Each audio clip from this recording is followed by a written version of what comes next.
They were losers in the world stage, but ended up being one of the most successful esports stories coming from the Philippines. Team Mineski embodied the spirit of the Filipino esports community by representing Southeast Asia in the 2013 World Championships. Their Season 3 run may be considered obscure in League of Legends history by their lackluster performance and the status of being a wildcard contender in a system that predates the play-ins. However, their run was more than that. In the eyes of the community they represented, it was a Cinderella run to the world stage. Today we dive into their untold story from having an underdog status in the Southeast Asia scene to being considered fan favorites in Worlds. My name is Kudo, and this is the story of Team Mineski in the 2013 World Championship. In the beginning of the summer of 2013, the road to the World Championships began taking shape. Back when there was no play-in stage, whoever became the regional winner would be seeded equally among the major regions like Korea, North America, and Europe. To play against the best in the world, the Southeast Asian teams only had two obstacles: their own country's qualifiers and the regional qualifiers. The Mineski roster we know today formed around July of 2013. The team consisted of Pinoy in the top lane, Kaigu in the jungle, Yume at mid, EXO as AD carry, and TG as support. Before the road to Worlds, Mineski had a history of placing high in several Philippine leagues throughout 2013, mainly in the Gigabyte Mineski Pro Gaming League. Points from this competition accumulated throughout the year to determine who would get in the Southeast Asia qualifiers. In the Philippine scene, there was only two other teams that could challenge Mineski, Team Exile and the Manila Eagles. In the beginning of the Philippine qualifiers, Mineski was handed a loss in the second round to the Manila Eagles, dropping them to the losers bracket. However, they were able to claw their way to the grand finals, beating the team that sent them to the losers bracket in the first place. But unfortunately, they would lose the qualification to Team Exile. They beat Mineski 2-0 in the grand finals and secured their plane ticket to Vietnam to play in the Season 3 Southeast Asia regional qualifiers. It would be the end of Mineski's run at the 2013 World Championship. However, unfortunately, Team Exile was unable to secure their visas to let their players travel to Vietnam for the regional qualifiers. The issuance of visas was a problem that plagued esports, and it sadly ended Team Exile's road to the World Championship. This allowed second place Mineski to travel to Vietnam and represent the Philippines. Being the only team to not qualify, Mineski was not seen as a favorite compared to the likes of the Singapore Sentinels and the Saigon Jokers. They believed themselves to be underdogs, and they wore that status proudly. Right off the bat, Mineski was thrown into the losers bracket after being defeated by the Singapore Sentinels. It was a grueling back and forth game, but the Singapore Sentinels' Chowie carried the team on his back. He popped it on Chowie, and Chowie is going to be in trouble here. Chowie! Against Kaigu and Star. But oh my goodness, he's still alive! How is he doing this? How is Chowie alive? He's getting away from Star. Yes,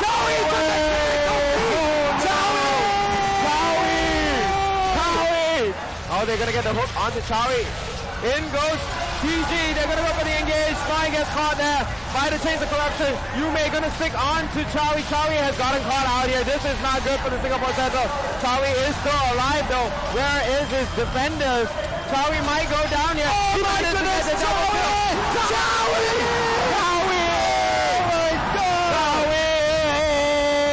Here on out, Mineski had to win every single game to make it to Los Angeles. What came next was a miracle run that nobody expected. Mineski triumphed over the Bangkok Titans, the Kuala Lumpur Hunters, and even the Saigon Jokers. The underdogs of this scene, who nobody in the tournament has ever seen before, made it to the grand finals. We now move on to the grand finals between the Singapore Sentinels and Team Mineski. The basis of the Singapore Sentinels strategy was to go all in on Chowie as their carry. Mineski had to shut down their star AD carry, and they did so in game 1. TG could be in trouble here. Chowie is in trouble as well. The exhaust goes down on EXO. Will EXO be able to find Chowie? He's looking for it. Chowie comes out of stealth. He pops his barrier. EXO is popping his own barrier. Chowie will go down. That's coming easy. Oh, in goes the engage. They managed to catch on to EXO. Where are those strangleburns? They will come out now. Snoy there tried to get onto Chowie, but Chowie has successfully kited him. He tries to land that final attack. Oh, in goes the Sonic Wave. Chowie will go down, and this time around it looks like Mineski is going to be able to ace. In the second game, Mineski's EXO stepped up and rivaled Chowie's carry potential. And they should just let it go now. No, they got close to it in there. It picks up Snoy and Yume. Yume will go down. Hallelujah now taking a lot of damage under that defile. In comes the Requiem. Chowie is still alive. Tiger is sweeping in. He's got that ulti on himself. He will get taken out here. Chowie going up against EXO. He gets taken out. EXO! Oh my god! EXO went ham there. Holy moly, he just shut down the Zero Sentinels. Oh my god, is EXO gonna finish them off? EXO picks up the kill. EXO's gonna try to go for Charlie. Charlie dodges the Mystic. Charlie! Come on! What? EXO picks it up. My goodness. What skill between these two attack damage guys. Oh! My god! It all came down to a Baron fight to determine who will represent Southeast Asia in the World Championships. Just go, SGS. Just go for it. No, it's over. The catch here from Yume. He's gonna go in there. He's got the Defy. The Strangleforce comes in. They're gonna try to take out TG of all people. EXO is still alive in the back lines there. Charlie is taking damage. That is gonna be it. The Singapore Sentinels will go down. Mineski is going to the World Championships. Mineski came out of nowhere to win it all in Southeast Asia. EXO outdueled Chawi 28-8. The Filipino team would be going into a World Championship that predates the play-ins. Whereas the modern-day World Championship has representation of teams across the globe, and to fit such representation there needed to be an entire group stage, back in 2013 there were just 7 regions represented, with each qualified team going into the main group stage of the tournament. Mineski would be placed in Group B, dubbed the Group of Death.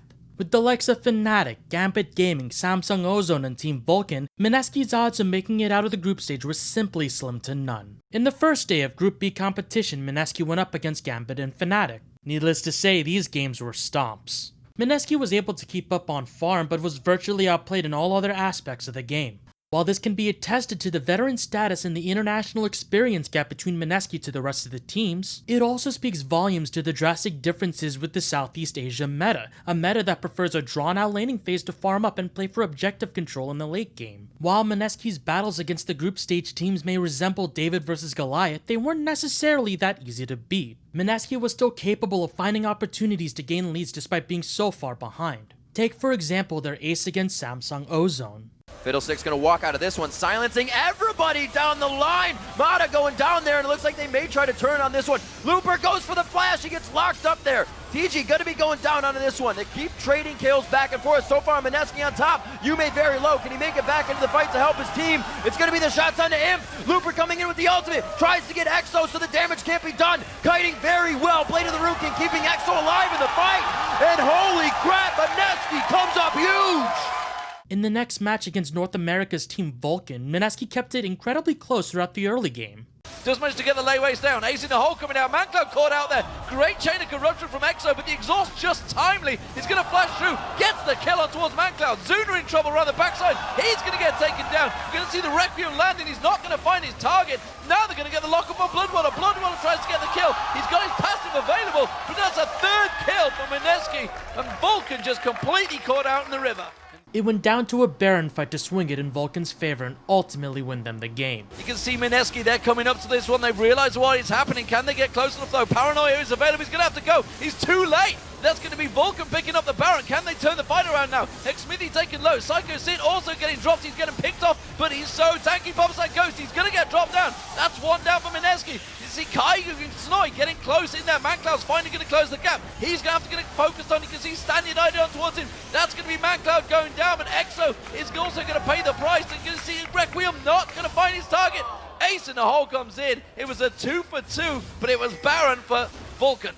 Uh-oh, but it's Smithy getting caught right here. He's going to get caught out. It's going to be the damage coming out, but EXO, Zuna comes in. Zuna puts the damage down. Snoy's going to have to try and slide away from this one, but he's not going to make it. Grasping Root comes out. Snoy taken so low, but forced away. That's also going to be a turret for Vulcan. At this point of the tournament, something unexpected occurred. Mineski started to be popular. For the average viewer, their only exposure to Mineski was through the pre-game interviews and videos along with their performance on the Rift. While they may be significantly mismatched, their character definitely shined through all these opportunities. People started to like Mineski because of their personality as a team. And they pulled this off because there were zero expectations coming from this team, and everyone just assumed that they would get stomped and inevitably flamed for being such a wasted space in the World Championships. While they are objectively mechanically inferior, they didn't give up. They constantly conveyed to the audience that they're still playing their best game despite the situation they were in. I'm one of their biggest fans. I actually wanted them to win Season 2.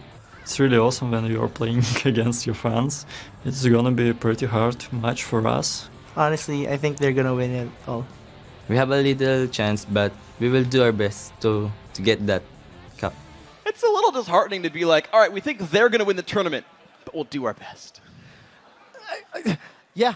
They smiled after every defeat, had glimpses of amazing gameplay against the greatest in the world, and assured the audience that they were just happy to be there and wanted to take this opportunity to grow more and get better. Everything they did shined Mineski in a great light to the point where they became fan favorites, especially Kaigu. For the remainder of the tournament, Mineski did not obtain a single win. In the end, Mineski walked out of Los Angeles in last place, but exited the stage the same way they entered, smiling and grateful that they were there in the first place. The story of Mineski Gaming may seem like it doesn't matter. They may have been seen as a random team from the Philippines that won 0-8 in 2013, but there's more than that. Their story about how they got to Worlds is spectacular alone, how they bested some of Southeast Asia's best competition when the region didn't know who they were. They also embodied Pinoy pride and represented the entire Philippines and Filipinos across the globe going into this tournament. Granted, their final standings may not end up looking good, but in the end it was their character and personalities that defined who they were. Not to mention that the Mineski organization is incredibly important to the development of the Philippines esports scene.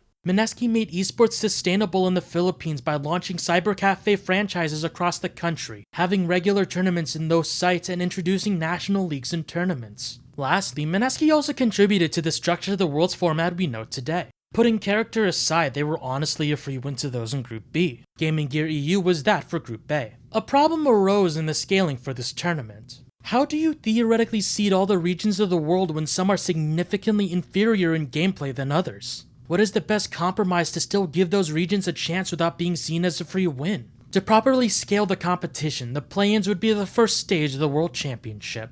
Overall, Mineski may end up being a blimp to the history of the World Championship, but to those who have witnessed their run, it is too special to be forgotten. My name is Kudo, and thank you for watching. And last of all, a little bit of time for you to shout out to your fans back home, because I'm sure there are a lot of them staying up to watch you right now. Hello to the fans of from the Philippines and well, And your fans here as well. hello to the fans here and shout outs to Mineski, our sponsors Razer and Monster. Thanks a lot, Kaigo, and good luck in your remaining games here. Thank you.